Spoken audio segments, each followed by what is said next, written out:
see how some of the results from these, studies and polls are lining up with, what you're hearing through your interviews with these folks, because a lot of, they highlight what their key issues are. There's even one that talks about the media and where they engage and what sources they trust. So I'm interested to see how some of the studies and how their data sets are kind of aligning with some of the anecdotal, and the experience of these people that you're speaking to. And we even talked with, I think... Andrea, can I stop you for a second? Because I want you to sort of debrief everybody afterwards. But I want to mention that we have two anonymous people in the room. And this is this Adrian Dittman guy. I think his real name is John Kitover. And he is recording this room as we speak. He's been recording our rooms. And I don't know what he does with them, but he's been recording a lot of rooms like ours and politics. A lot of them, like Patty's room and a lot of our friends. And it's very disturbing because we can't get rid of the anonymous people when this guy who's a very right-wing maggot person who's been trashing us all over the place.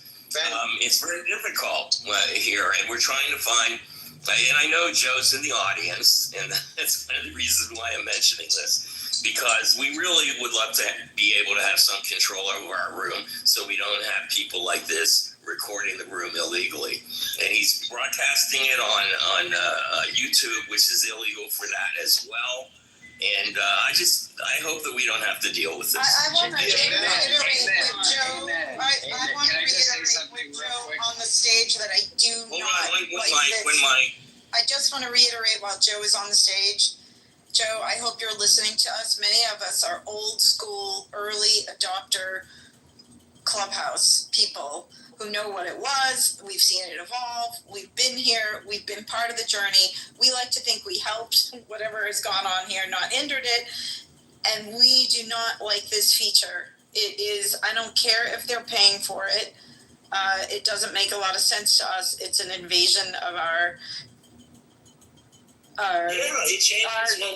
copyright, our intellectual, whatever. We should be able to control our spaces, and we should know who people are in this room. It isn't safe necessarily. We live in a weird political environment right now, and also for women. Thank you. Please get rid of this. Absolutely. If I could just say real quick too, to that point, Andrea, like Joe, and respectfully, it's bizarre that this feature was even created without giving the option of the mods to remove toxic people, like we've just pointed out. It makes no sense. It really is an incubator for toxicity. There's no reason to have these people being anonymous. They can't engage in chat. They can't engage on the stage. They just sit there creepily and record, and it's ridiculous. Thank you. Yeah. And if I can also say something about the same issue, I think first of all, there is not a really effective way to protect a room or protect our dialogue against kind of sabotage like that. Second of all, I want to tell you, for example, there was an Iranian guy, I don't know if he's still here in the room. He was obviously following me, just as an example how bad the situation is. He was writing in Persian to me, you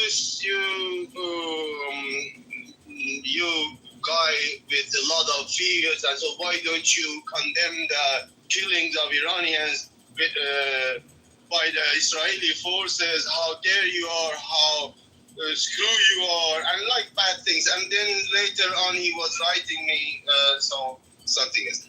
So I'm just telling you, this is, and he was from Iran, and for us as Iranian citizens, I mean, I'm a German, but I have also Iranian citizenship. These people who are going to make Iranian people trouble and terrorize them simply because they think that we are not condemning this war against Iran enough. or we are trying